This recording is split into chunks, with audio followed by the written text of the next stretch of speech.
할렐루야. 네, 반갑습니다. 안 반가우신군요. 네, 반가우면 반갑다고 표현도 하세요. 네, 반갑습니다. 네, 할렐루야. 네, 여러분들의 입술의 고백이 진짜 구원받은 자의 축복이 될 줄로 믿습니다. 저는 소개받은 조영래 목사고요. 저는 1년에 이곳에 2번은 의무적으로 오고요.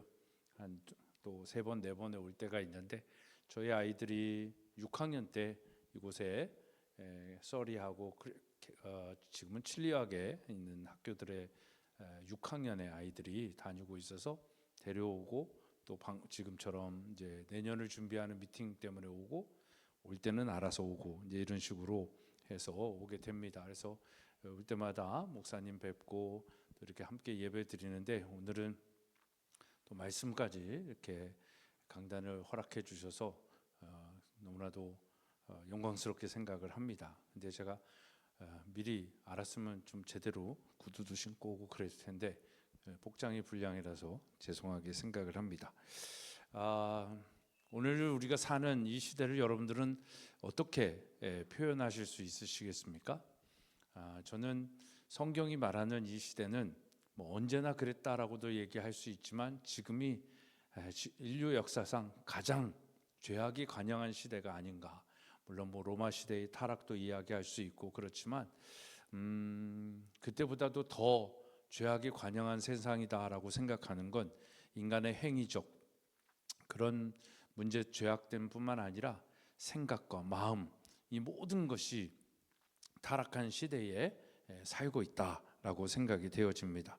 그래서 하나님께서 창세기 6장 5절에 보면 이 죄악이 관영한 세상이다라고 표현하시면서 한탄하시고 후회하셨다라고 말씀하고 있습니다. 오늘 이 시대는 그런 이 시대를 사는 우리는 나는 누구일까요? 여러분 스스로를 누구라고 생각하십니까? 의인이십니까? 죄인이십니까? 역시 대답이 없으시군요. 우리는 다 죄인입니다.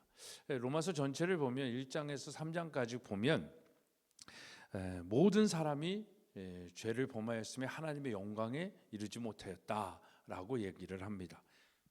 그리고 3장 21절부터 11장까지는 죄인에게 필요한 구원이 무엇인지 또 그 구원은 믿음으로 말미암아 의롭게 된다라는 구원론에 대해서 이야기를 해주고 있습니다. 여러분 구원은 다른 것이 아닌 믿음으로 말미암아 의롭게 되어진다라고 얘기합니다. 에베소서 2장 8절에서 바울은 너희는 그 은혜를 인하여 믿음으로 말미암아 구원을 받았으니 이것은 너희에게서 난 것이 아니요 하나님의 선물이다. 그러니까 구원은 우리의 인간의 공로가 아니다라는 겁니다. 현대 교인의 가장 큰 착각은 자신들이 교회에 헌금을 많이 하고 개척 멤버다라는 그 의식 속에서 이 의인됨, 자기의 의를 자랑하는 잘못된 인식들이 굉장히 많이 있습니다. 그래서 이것이 우리가 구원받은 것인 나의 의가 아니고 내가 착하고 내가 선을 행하고 내가 헌금을 많이 하고 내가 교회를 봉사를 많이 했기 때문에 구원을 얻는 것이 아니라 구원은 전적인 하나님의 은혜라는 것입니다. 그래서 은혜로 인하여 그 은혜에 의하여 믿음으로 말미암아 얻는 것입니다. 그러니까 믿는다라고 해서 다 되는 게 아니라 뭘 믿느냐가 더 중요합니다. 믿음으로 말미암아 구원을 얻는다라고 했을 때 그 은혜가 믿음이 뭐냐라는 것. 요즘 이 믿음의 정체성이 많이 흔들려 있습니다. 자기 멋대로 믿고 자기 생각하는 대로 믿고 어떤 데는 자유주의 신학으로 믿고 어떤 데는 인본주의 신학으로 믿고 보수적이도 믿고 개혁주의 신학으로도 믿고 각양각색의 믿음으로 믿는데 그런 믿음으로 신학적 믿음으로 구원을 얻는 것이 아니라 무엇으로 의하여? 무엇에 의하여? 은혜로 인하여, 은혜에 의하여. 그 은혜는 그럼 뭡니까? 하나님이 이 세상을 창조하신 거죠. 그 창조 가운데 하나님이 하나님의 형상으로 나를 만드신 거예요. 그래서 우리의 스페셜리티는 여기에 있는 것이죠. 우리의 특별한 하나님의 그 부분은 나에게 하나님의 형상이 있습니다. 그래서 각양각색의 사람들이 있지만 하나님의 형상과 하나님의 뜻하심, 하나님의 형상이 있다라는 건 하나님의 목적하심과 하나님의 계획하심과 하나님의 하나님의 꿈이 없는 사람은 아무도 없다라는 것을 이야기하는 것이죠. 그 하나님의 형상으로 우리를 창조하셨다라는 것, 이게 은혜인 겁니다. 우린 이걸 믿습니다. 여러분, 하나님이 이 세상을 창조하심을 믿으십니까? 네, 여기서부터 우리의 신앙은, 우리의 구원은 시작되어지는 거죠. 그러나 인간은 타락했죠. 죄의 문제가 됐습니다. 맹인이, 눈먼 사람이 눈먼 사람을 인도할 수 없듯이 죄인은 죄인을 구원할 수가 없습니다. 그래서 예수 그리스도가 이 땅에 오셨죠. 그리고 우리가 고난주간을 이제 시작하지만 오늘 예루살렘에 예수님이 입성하시면서 호산나 호산나 찬송하리로다 하면서 예수님을 메시아로, 왕으로 영접한 사람들이 있었지만 결국 그들은 누구가 됩니까? 예수를 십자가에 못 박아라 했던 똑같은 군중이었다라는 겁니다. 오늘 우리는 교회에 그런 식으로 다닐 수 있습니다. 교회의 멤버십은 갖고 있지만 정말 하나님의 창조 섭리를 믿으면서 구원받은 자로 살고 있는 그리스도인인지, 교인이 아니라 나는 그리스도인인지 우리 스스로에게 한번 질문을 던져봐야 되는 것입니다. 그래야 예수 그리스도가 내 죄를 해결하시기 위하여 이 땅에 오심을 믿게 되어지는 것이죠. 그걸 믿는 자마다 멸망치 않고 영생을 얻게 하시는 그 은혜를 우리는 받는 것입니다. 내가 선택하는 것이 아니라 그걸 수용하는 겁니다. 그것을 받아들였을 때 우리 안에 진짜 믿음이라는 것이 생기는 겁니다. 그래서 믿음은 이해하는 게 아니라 그냥 받아들이는 거예요. 믿어 그러잖아요. 맨날 교회는 믿어. 그럴 수밖에 없는 게 성경의 구조입니다. 무식해서 그런 것이 아닙니다. 유식해도 이거는 믿을 수밖에 없는, 동성애가 아니라 동정녀의 탄생을 여러분들이 과학적으로 증명하실 수 있습니까? 없잖아요. 우리가 증명할 수 없는 하나님의 역사가 너무나도 많습니다. 그 역사 속에는 하나님의 은혜가 있죠. 그걸 우리가 수용했을 때, 받아들였을 때 이해되어지는 것이고 그것이 내 삶이 되어지는 것입니다. 근데 우리는 이해되어진 거를 믿으려고 해요. 이해되어진 건 믿음이 필요 없습니다. 믿음이라는 것은 이해되어지지 않고 눈에 보이지 않고 손에 잡히지 않기 때문에 믿음이라는 것이 필요한 것이고, 믿음의 눈으로 봤더니 이게 팩트구나, 이게 나를 향한 하나님의 사랑이구나, 예수 그리스도가 나를 구원하시기 위하여 이 땅에 오셔서 온갖 수치와 모욕을 당하시며 십자가에 죽기까지 나를 사랑하신 하나님의 사랑이구나 라는 것을 고백할 수 있는 거죠. 그런 사람들은 아멘을 입으로 시인합니다. 찬양합니다. 그게 우리의 호흡이죠. 그게 우리의 찬양인 것입니다. 그걸 우리 안에서 가능케 하시는 성령의 역사가 있는 것입니다. 트리니티 교회잖아요. 우리는 이 성부, 성자, 성령의 역사하심, 그것이 나를 향한 하나님의 사랑이요 은혜임을 믿는 것이죠. 그것으로 말미암아 우리는 구원을 얻는 것입니다. 그래서 우리는 죄인 이 믿음을 가지고 죄에 대하여 죽고 그리스도와의 연합을 연합을 통해서 우리는 성화된 삶을 비로소 살게 되어지는 것입니다. 그런데 이런 것들이 여러분들이 아마도 믿음의 교회 다닌 연수가 되고 성경 공부도 하고 제자 훈련도 받으신 분들은 대부분 다 알고 있는 얘기들일 것입니다. 근데 문제는 뭡니까? 이 은혜가 있고 그 은혜를 믿음으로 말미암아 구원을 받았다고 하는데 여전히 구원받지 않은 자처럼 우리가 살고 있다라는 것 아니겠습니까? 그리고 나는 몰라도 옆에 있는 사람이 그렇게 살고 있지 않은 것을 너무나도 우리는 잘 보고 있잖아요. 그리고 손가락질하고 있고, 하물며 목사들도 그런 사람들이 많다라는 것도 주변에서 보고 계실 거고.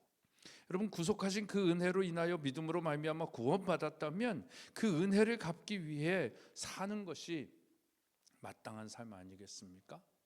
저는 우리 아이들에게, 학생들에게 배은망덕한 자가 되지 말라 그래요. 지금 이 시대는 배은망덕한 시대입니다. 부모에게 받은 은혜도 없고 선생님에게 받은 사랑도 은혜도 다 없고 내가 주인인 세상이 돼버렸어요. 얼마나 배은망덕한 세상입니까? 그러니까 부모에게 더 뭘 요구하면서 그걸 안 해주면 실패한 부모 취급을 하는 것이죠. 저 집에 엄마 아빠는 이렇게도 해주고 저렇게 해주고 해주는데 우리 엄마 아빠는 왜 이 모양이야? 이게 우리 아이들의 생각이, 요즘 아이들의 생각이거든요. 얼마나 배은망덕한 겁니다. 근데 이걸 가르쳐 지키게 하는 세대가 부모가 없어요. 이걸 가르쳐 지키게 하는 교육이 없다라는 것이죠. 그래서 예의가 없습니다. 그래서 규범이 없는 세상이 되고 지멋대로의 세상이 된다라는 것이죠. 그래서 우리는 은혜를 아는 자로 사는 것이 중요한 거예요. 우리는 은혜를 듣기는 들어서 알고는 있고 찬양도 하고는 있는데 우리의 삶의 현장에서 사실은 그렇게 살아내고 있지는 못하는 것이죠. 이게 우리의 한계죠. 오늘 교인들의 안타까운 현실이죠. 패배주의에 빠진 교회의 모습입니다. 그런데 우리는 그런 상태에서 더 문제는 뭐냐면 하나님보다 더 나를 사랑하고 있다라는 것입니다. 하나님 때문에 감사하며 사는 것이 아니라 하나님 때문에 세상에서 누려야 할 것을 누리지 못하고 있기 때문에 답답하고 안타까워하면서 어떻게든 세상의 관점으로 합리화하려고 합니다. 제가 몇몇 장로님들하고 이렇게 얘기하다 보면 교회의 변화와 개혁을 요구하면서 세상이 변했으니까 교회도 변해야 되지 않습니까? 이런 얘기를 하는 사람들이 굉장히 많습니다.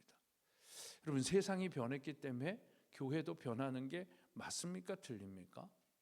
세상의 변화가 뭐다라는 건 알고 있지만 그 변화의 방향이 과연 하나님 나라를 향해 있습니까? 아니면 더 타락하고 이기적이고 자기중심적이고 인간중심적인 삶을 추구하면서 변화되어지고 있습니까? 정말 이 세상의 변화가 하나님 나라를 향한 변화라고 한다면 100번이라도 변화될 것입니다. 근데 그런 변화는 이 세상에 없어요. 그렇기 때문에 교회가 존재하죠. 그래서 교회가 그런 세속화되어지고 타락한 세상의 변화를 빛으로 소금으로 어둠의 변화가 그거 아니야, 빛을 비춰주면서 깨닫게 하는 것이죠. 부패하고 썩었을 때 소금의 사명을 감당할 때 그 썩는 것을 방지할 수 있는 것이죠. 맛을 낼 수 있는 것이죠. 근데 세상이 변했기 때문에 교회도 세상에 발맞춰 변화를 해야 된다? 이게 교회 장로들이 할 수 있는 얘기는 아니다라는 것입니다. 여러분, 우리는 하나님을 믿는다고 교회는 다니면서 세상보다 못한 인생을 사는 이유가 교회 다녀서 누리지 못해서 그렇다라고 착각을 하고 있습니다. 절대 그렇지 않습니다. 그래서 바울은 오늘 우리에게 예수 그리스도의 은혜로 죄사함을 받고 구원받은 그리스도인이 어떻게 살아야 하는지 자신이 받았고 누웠던 모든 하나님의 자비하심으로 우리를 권면하고 있습니다. 바울이 누구였습니까? 바울의 이름 갖기 전에 이름은 사울이었죠. 큰 자였습니다. 이름이. 그 큰 자로서 복음을 전하는 자들을 회방하고 핍박하고 첫 번째 순교자인 스데반 집사님을 살인하는 살인자의 대열에 있는 사람 아닙니까? 그런 사울이 다메섹 도상에서 예수 그리스도를 만납니다. 그리고 그 그리스도의 은혜로 구원을 받아 의롭다 칭함을 받습니다. 바울은 그 하나님의 한량없는 은혜, 갚을 수 없는 그 사랑을, 그 은혜를 알고 이제 믿음의 삶을 살아가죠. 근데 믿음의 삶을 살면 살수록 바울은 자기가 핍박했던 것처럼 고난을 받습니다. 핍박을 받습니다. 살인의 위협 속에서도 죽음을 두려워하지 않습니다. 그러면서 복음을 전합니다. 그리고 바울은 회당에 가서, 오늘 교회 같은 유대인들이 있는 회당에 가서도 예수 그리스도의 복음을 전합니다.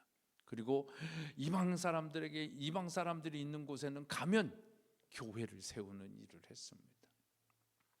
그런 위대한 바울이 자신의 삶의 모든 신학과 경험을 담아서 오늘 우리에게 자기가 누려왔던 하나님의 모든 자비하심으로 우리를 그리스도의 삶으로 초대하고 있습니다. 그 초대의 접속사가 오늘 12장 1절에 그러므로라는 것입니다. 그래서 그 권면은 이렇습니다. 형제들아, 내가 하나님의 모든 자비하심으로 너희를 권한다. 사도 바울은 그러므로를 단순한 접속사가 아니라 그리스도인이 구원받는 신학적 이론과 이제 그 이론을 바탕하여 그리스도인으로 살아가는 삶의 이 접속을 이 그러므로로 연결을 해주고 있는 것입니다. 그래서 오늘 우리가 구원받기 위해 한 것은 아무것도 없잖아요. 전적인 하나님의 은혜와 자비입니다. 그 은혜와 자비에 우리가 접속하기만 하면 되는 것이죠. 이 마이크잖아요.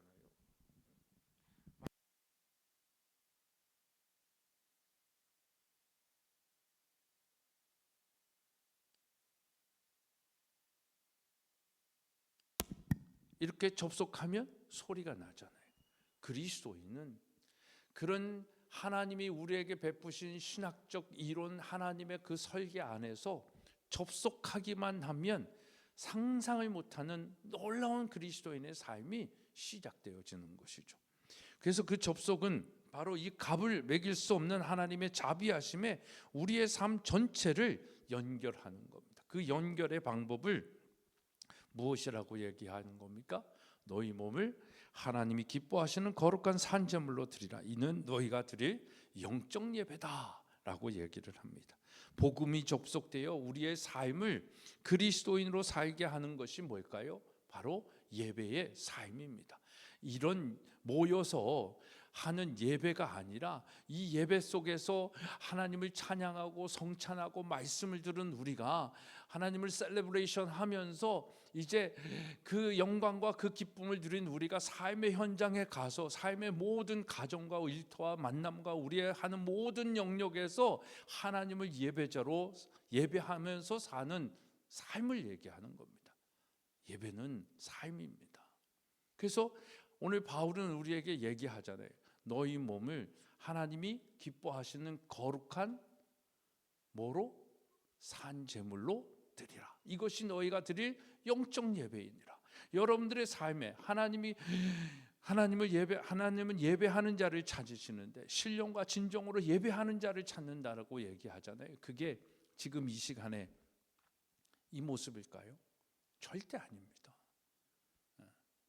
이 모습은 정말 어떻게 보면 그냥 그렇게 삶의 순간순간 하나님이 함께 하셨던 것을 정말 찬양하고 높여드리는 그 시간일 뿐입니다.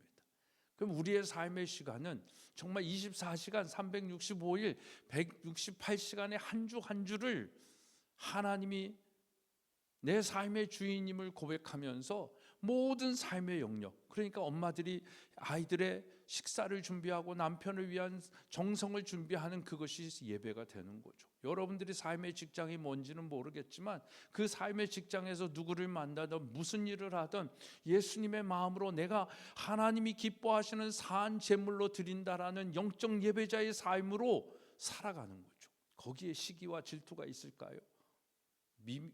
무시와 멸시가 있을까요? 그럴 수가 없다라는 것이죠. 근데 우리가 그러고 살고 있잖아요.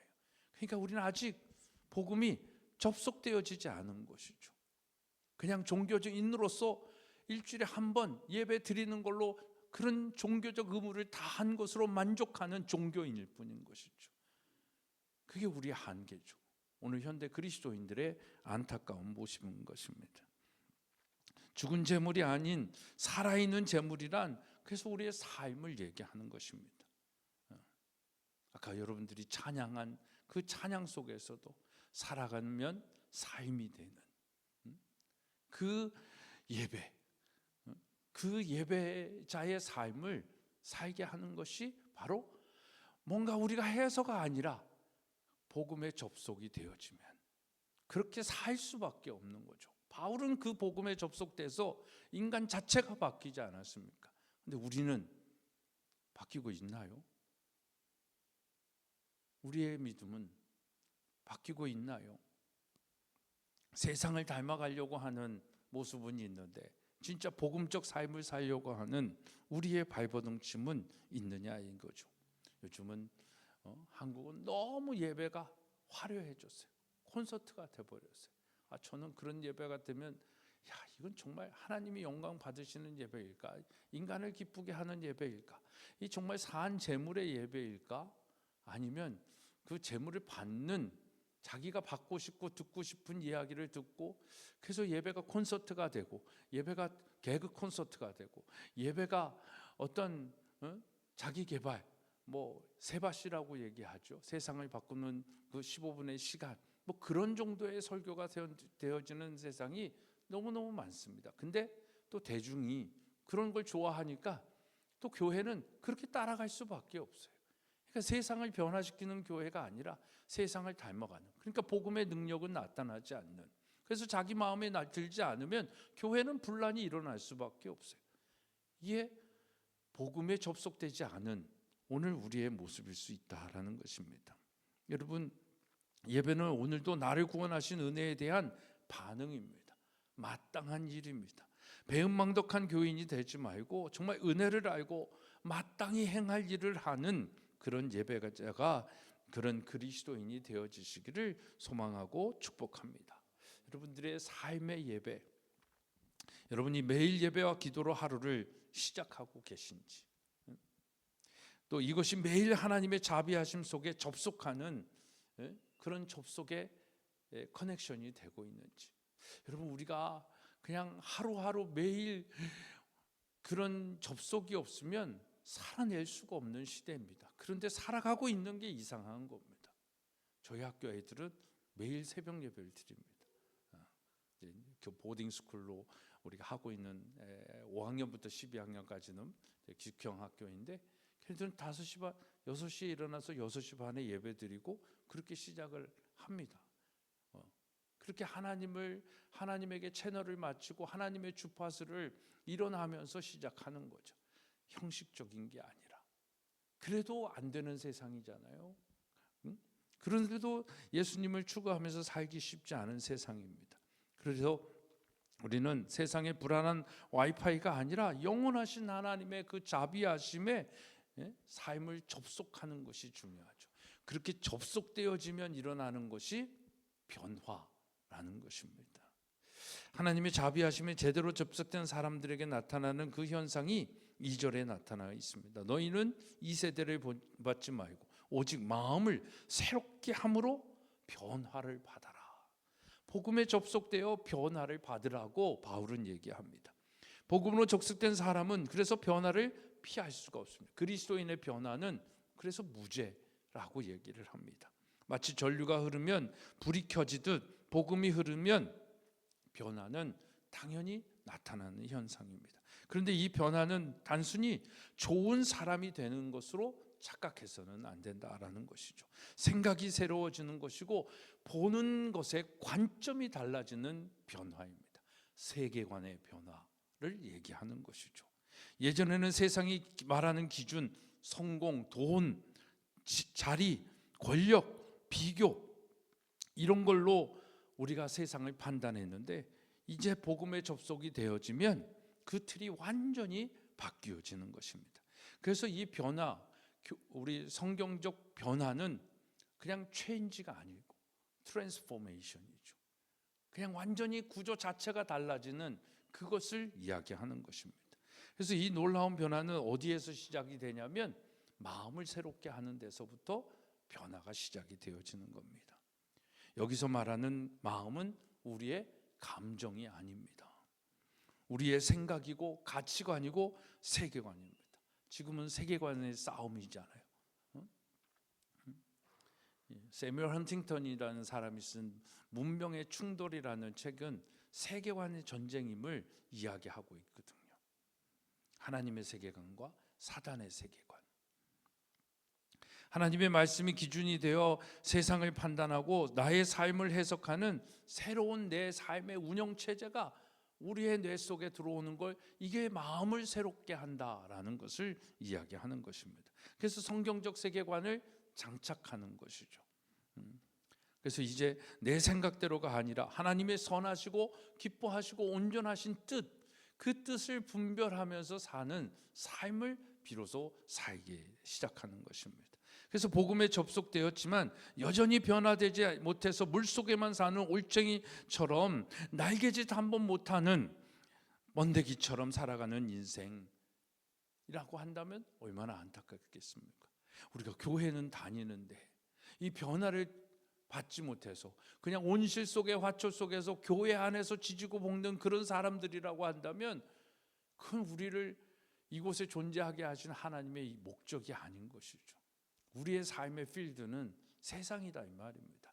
거기 가서 우리가 정말 날갯짓을 치는 가장 아름다운 나비가 되어야 되는 것이고, 올챙이가 아니라 개구리로서 물 안에서뿐만 아니라 물 밖에서도 뛰놀 수 있는 그 생명력을 가져야 된다 이 말입니다. 그러나 복음의 능력에 접속되고 그 은혜에 참여한 자에게는 그래서 이 존재의 변화가 일어나는 것이죠. 그러면 내가 누구인지, 내가 무엇을 위해 어떻게 살아야 하는지, 이 변화 속에 나의 정체성을 찾게 되어지고 알게 되어지는 것이죠.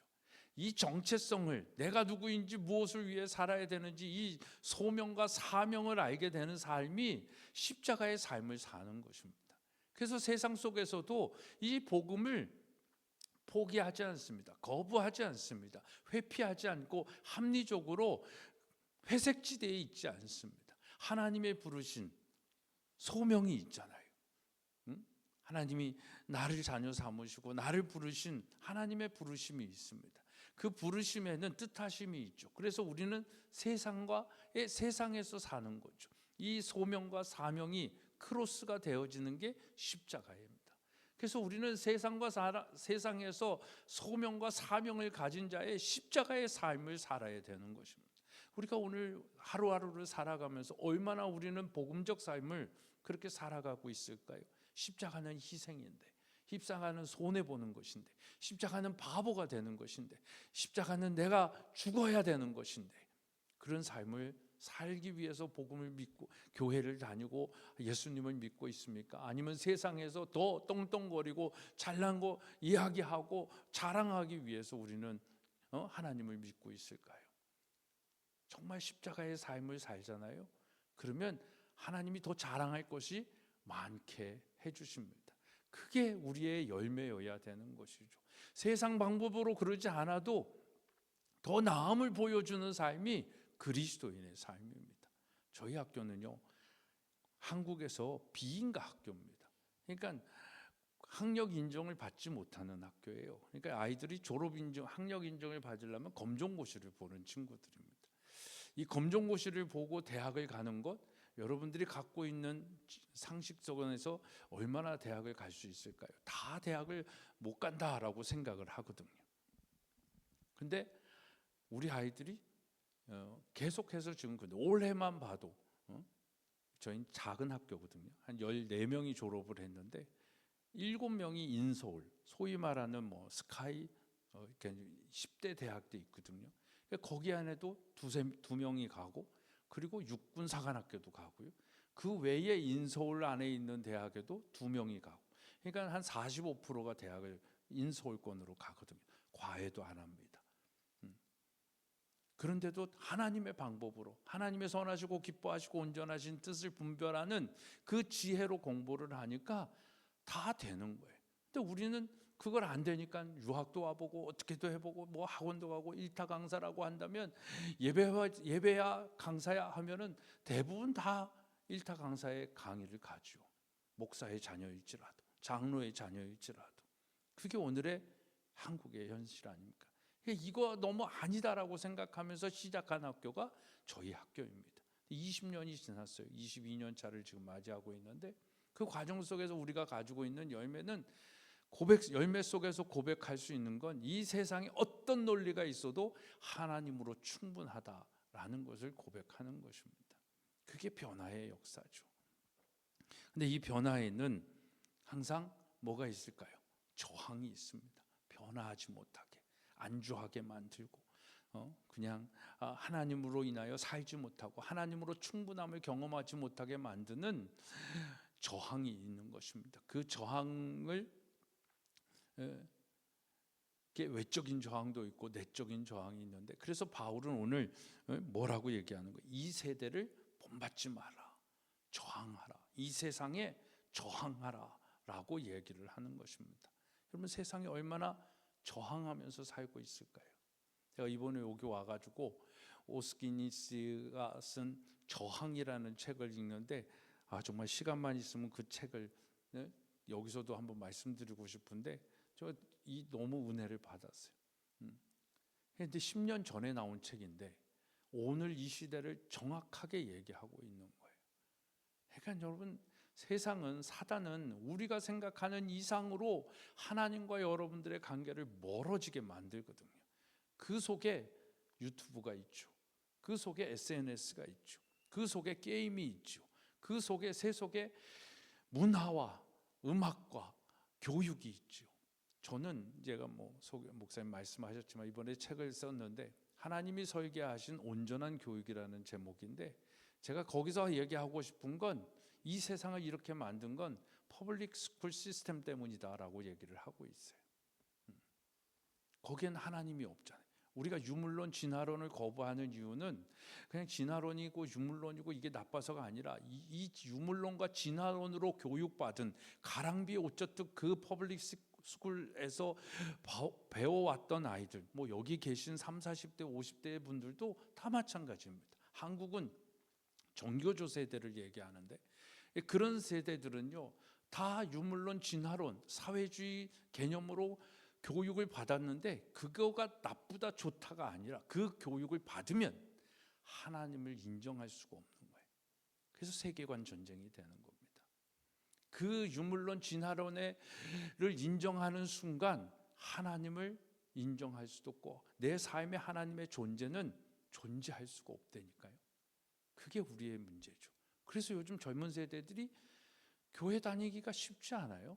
그 세계관으로 교육받은 사람들이 구원받은 것이 얼마나 어려운지 몰라요. 제가 어렸을 때보다 100배는 더 어려울 겁니다. 저희 학교에는 그럼에도 불구하고 여호와를 경외해서 내 자녀는 정말 어떤 불리함이 있어도 하나님의 방법으로 키울 거야 라고 하는 가정들이 한 100여 가정이 있는 학교입니다. 이게 얼마나 은혜인지 몰라요. 그 저항이 오늘 우리에게는 얼마나 있을까요? 여러분, 이 세대를 본받기 위해서 발버둥 치고 계십니까? 아니면 이 세대를 본받지 않기 위해서 그리고 복음의 삶을 살아내기 위하여 발버둥 치고 있습니까? 여러분의 저항은 어떤 저항일까요? 그래서 세상은 이 세대를 본받아라고 얘기하지만 복음은 이 세대를 본받지 말고 이 세상의 본을 거부하라고 얘기하죠. 새 마음을 가진 자로 이 세대를 본받지 말아라 라고 얘기합니다. 세상의 소리를 듣고 사는 것이 아니라 하나님의 선하시고 기뻐하시고 온전하신 뜻을 분별하면서 살아라 라는 것이죠. 그래서 복음에 접속되어 변화된 우리는 세상을 향해, 사단을 향해 나는 사단이 만들어 놓은 하나님이 없다 하는 세상에 저항할 거다라고 선언하는 것입니다. 여러분이 하루를 시작하면서 이 저항을 가지면서 사는 분이 계실까요? 나는 오늘도 세상의 유혹을 이기고 하나님의 말씀에 순종하는 삶으로 세상에 저항할 거야, 거부할 거야. 세상의 게임을, 저희 학교에는 핸드폰이 없어요. 애들이 스마트폰이 없어요. 없어도 되는 세상을 만들어 줄 수 있거든요. 그리고 이제 대학 가면 당연히 다 하나씩 하게 되어지는데, 그러니까 스마트폰 속에서 아이들이 경험하는 거는 뭘까요? 없어요. 애들 카톡을 한번 보세요. 크크흐흐, 그럼 대화밖에 없어요. 대화가 아니에요. 그리고 그걸로 게임을 하고 그걸로 도박을 하고 그걸로 동영상을 보고 유튜브를 보고 온통 거기에 빠져서 밤새껏 그것을 하고 오는 삶을 사는 아이들이 지금 그렇지 않습니까? 저희는 20년 전부터 그랬는데 요즘은 그 폐해를 알아서 그런지 유럽의 많은 학교들이 이 청소년 시절에 스마트폰을 폐기하는 법안도 나오고 그러지 않습니까?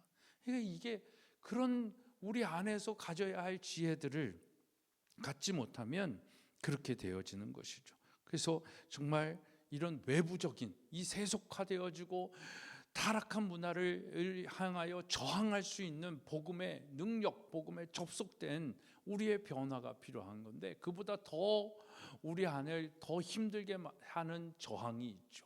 그 저항은 뭐냐면 내적인 내부적인 전향인데 생각의 전쟁입니다. 3절에 보면 이 생각의 핵심을 바울이 정확하게 이렇게 얘기합니다. 마땅히 생각할 그 이상의 생각을 품지 말고 오직 하나님께서 각 사람에게 나누어 주신 믿음의 분량대로 지혜롭게 생각하라. 여러분, 우리가 싸워야 할 가장 강력한 적은 마땅히 생각할 그 이상의 생각입니다. 이걸 한 단어로 말하면 뭔지 아세요? 교만입니다. 마땅히 생각할 그 이상의 생각을 품고 행동으로 옮기는 걸 뭐라고 한 단어로 얘기하면 뭔지 아세요? 욕심입니다. 그 욕심이 잉태하여 죄를 낳고 죄가 장성한즉 사망에 이르게 하잖아요. 근데 이 욕심이 어디에서 나온 거예요? 교만이죠. 여러분, 교만은 뭘 교만이라고 하는 줄 아세요? 하나님처럼 되려고 하는 생각. 피조물이 피조물로서 살아야 되는데 피조물이 조물주가 되고 창조주가 되어서 살겠다라고 하는 이 생각이 바로 교만입니다.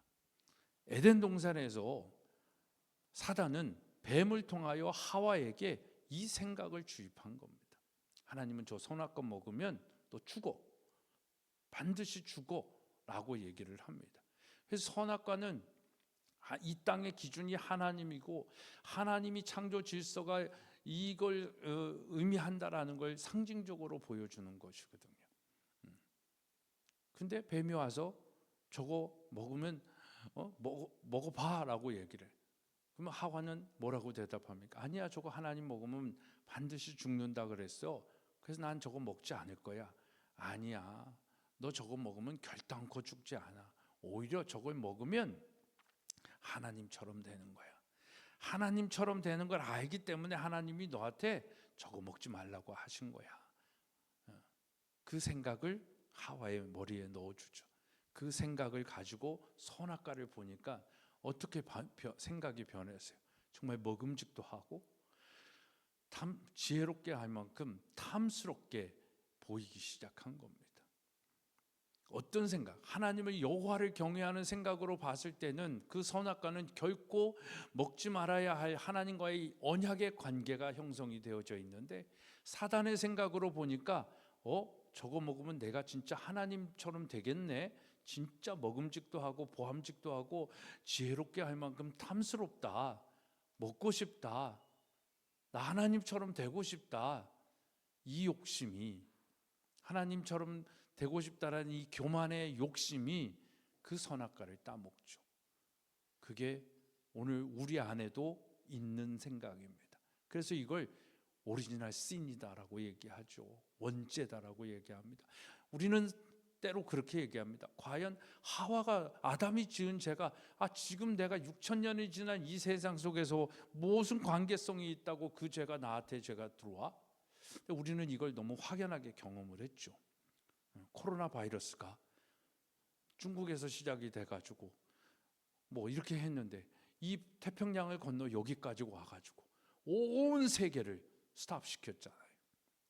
나하고는 상관이 없는 지역에서 일어난 일인데 그 바이러스가 어떤 루트든 공기를 타고 왔던 물건을 타고 왔던 그게 이 땅에도 들어와서 이 땅도 다 멈추게 만들지 않았습니까? 그게 죄의 바이러스입니다. 죄는 우리가 난 죄 안 지었다라고 할지 모르겠지만 우리는 다 죄성을 가지고 태어났어요. 우리는 어린아이들에게 거짓말 안 가르칩니다. 교육하지 않습니다. 근데 아이들은 너무 거짓말을 잘합니다. 우리는 욕심부려라, 시기해라, 질투해라, 때려라 가르치지 않습니다. 근데 아이들은 그걸 너무너무 잘합니다. 동생을 꼬집었는데 안 꼬집었다라고 얘기를 하고. 그게 아이들입니다. 이걸 우리가 어떻게 설명할 수 있을까요? 죄가 없다라고 아이들이 죄가 없다라고 얘기할 수 있을까요? 그래서 그리스도인은 성악설을 얘기하는 겁니다. 근데 이걸 죄의 생각을 가지고 있으면 이 생각들을 할 수가 없는 것이죠. 그래서 그 사단이 여전히 우리에게도 너 하나님처럼 살아, 너 하고 싶은 대로 살아 라고 얘기를 해요. 여러분들도 자녀할 때 뭐라고 권면하세요? 너 하고 싶은 거 하면서 살아. 그게 정말 성경적인 부모의 교육일까요? 아이를 정말 하나님의 마음으로 교육하는 부모의 이야기일까요? 귀찮아서 그런 거 아닐까요? 그 아이들하고 씨름하기 싫으니까 아예 몰라, 너 하고 싶은 대로 해. 텔레비나 컨텐츠 보면은요, 모든 게 다 그 원리로 돼 있습니다. 물론 거기에는 또 다른 관점이 있기도 하죠. 근데 우리가 생각해야 할 것은 그 하고 싶은 대로 하는 것이 과연 하나님의 마음인지 아닌지를 분별하는 것이 필요한 것입니다. 이게 정말 교육에 있어서 얼마나 중요한지 몰라요. 그래서 우리는 유대인의 자녀 교육을 굉장히 많이 얘기하는데 거기는 규율과 규범이 있습니다. 언약이 있고 약속이 있습니다. 그걸 지키지 않으면 불이익이 있는 거예요. 여러분 가정에 그런 룰이 있나요? 아이들에게 많은 걸 다 해주고 싶은 게 부모의 마음이지만 성경은 우리에게 분명히 얘기하거든요. 가르쳐 지키게 하라고 세례를 주고. 신앙교육이 있나요? 정말 이 세상의 교육에서 성공하는 그 교육에서 정말 하나님의 기름 부으심이 있는 가르쳐 지키게 하는 교육이 있나요? 우린 이런 고민이 없었다라는 거죠. 세속의 교육은 세속에서 성공하는 거라고 생각을 했어요.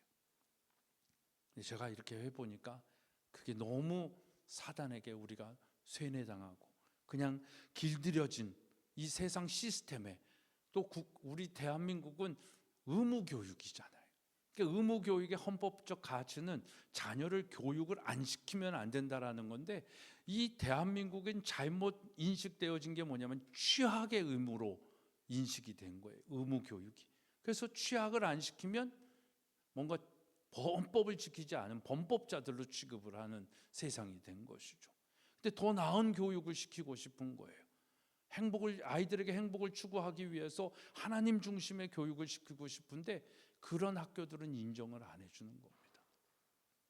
그게 지금 사회주의화된 대한민국의 현실이 돼버린 거예요. 이 얼마나 근데 거기에 저항하지를 않아요. 저항하면 뭐 우판에 꼰대네 이러고 있는 세상이 돼버렸어요. 복음 때문에 복음을 포기하지 못해. 나는 내 자녀만큼은 너희들이 세상이 나를 벌하고 감옥에 갇힌다 할지라도 나는 하나님만을 섬길 거야. 믿음으로 섬길 거야.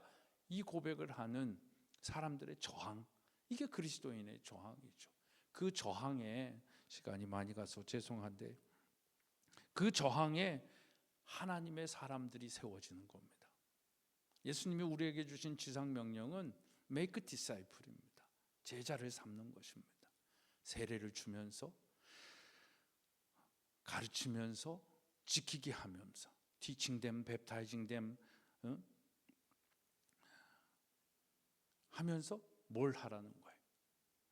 make disciple 하라는 겁니다. 제자를 삼으라는 거잖아요. 사람을 만들라는 겁니다. 그 사람을 만들기 위한 그 과정이 바로 복음에 접속이 되어지고 그 접속된 변화를 통하여 이 세상에 저항하고 내 자신과의 싸움에서 사단에 심어놓은 생각과의 싸움에서 저항하면 하나님의 사람이 세워지는 겁니다. 그 하나님의 사람이 모인 곳이 바로 교회라는 것이죠. 그래서 우리 교회의 지체로서 교회를 세워가고 그 교회가 이 땅에 하나님 나라를 세워가는 일들이 이루어지는 것입니다. 이게 교회의 사명이죠. 이게 우리가 교회에 헌신하고 희생하고 봉사해야 할 내 삶을 사한 제물로 드려야 할 영적 예배를 또한 교회에서 드려야 할 이유죠. 근데 여러분 아세요? 요즘 현대 교회에는요 헌신, 희생, 봉사는 있는 것 같아요. 헌신, 희생 이런 게 없어졌어요.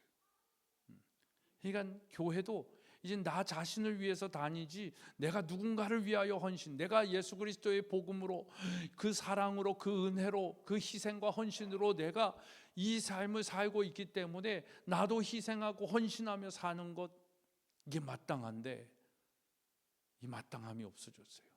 그걸 강요하면 왜 나한테 그런 걸 강요하냐라고 얘기해요. 뭐 열정페이라고도 얘기하고 요즘은 목회자들도요 그런 세상이 돼버렸어요. 이게 누가 만들었겠어요? 이걸 교회에서 만들었을까요? 가정에서 만들었을까요? 전 이게 공교육의 폐해라고 보는 겁니다. 그렇지 않고서는 이걸 우리한테 가르쳐 준 거는 뭐 문화, 어떤 요즘은 뭐 유튜브라든지 이런 거겠지만 학교 안에 들어온, 여러분 요즘 뉴스에, 한국 뉴스에 보셨는지 모르겠지만 BY라는 래퍼가 있어요.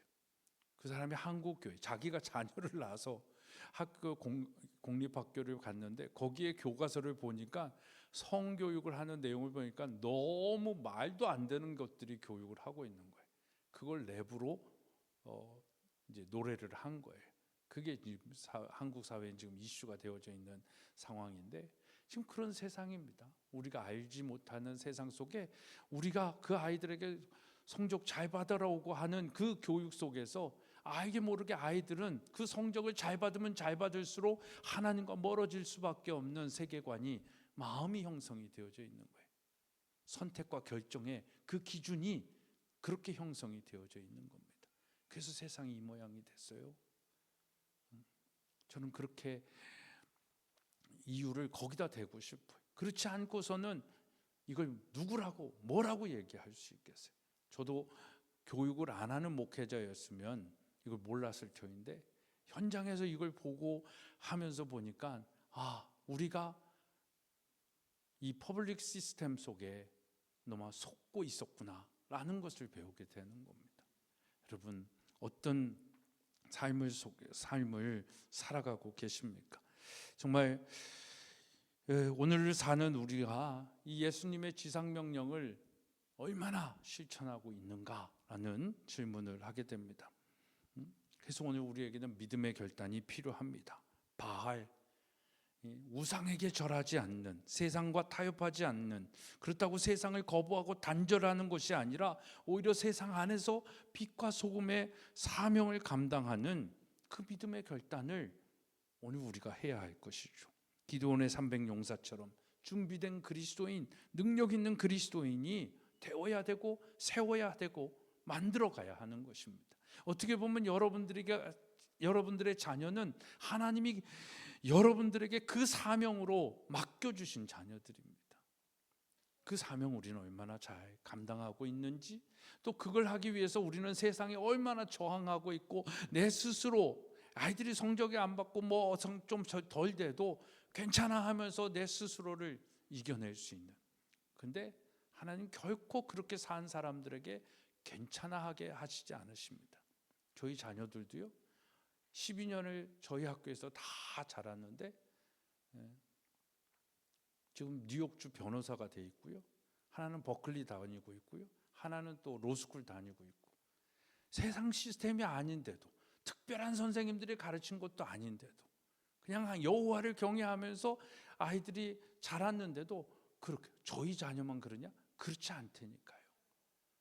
우리가 정말 저항하면서 뭔가 했어야 할 일들을 하지 못했기 때문에 세우지 못했던 이 안타까운 현실이 오늘의 삶을 이야기하고 있는 건 아니겠는지 모르겠습니다. 여러분, 우리 안에 누가 살고 있습니까? 내가 죽고 예수 그리스도가 사는 삶을 살고 있으십니까? 그 삶으로 변화되셨습니까? 그 변화된 우리는 이 세상에 어떻게 저항하면서 살고 계십니까? 아니면 세상에 종화되면서 살고 계십니까? 저항하면서 살고 있다면 여러분들은 무엇을 세워가고 있습니까? 여러분들의 가정이 하나님의 나라로 세워가고 있습니까? 여러분의 일터가 하나님의 나라로 세워져 가고 있습니까? 여러분의 교회가 하나님의 나라로 세워져 가고 있습니까? 그걸 위한 여러분들의 희생과 헌신, 예배, 그냥 형식적인 예배가 아니라 담임 목사님이 나오셔서 이렇게 합시다 저렇게 합시다가 아니라 예배 한번 더 오픈되어지는 걸 기뻐하고 환영하고 함께 할 수 있음을 감격하면서 그 자리를 지키는 그 은혜의 주인공으로 있습니까? 또 뭐 하래, 희생하래, 헌신하래, 난 몰라, 다른 사람이 하겠지, 누가 하겠지, 목회자들이 하겠지. 이건 교회를 세워가는 게 아니죠.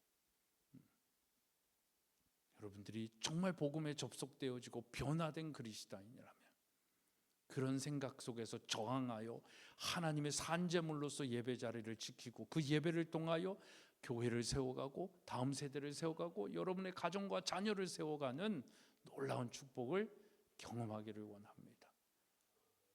경험되어지기를 축복합니다. 그게 그리스도인이에요. 그게 하나님이 설계하신 이 세상의 우리의 모습입니다.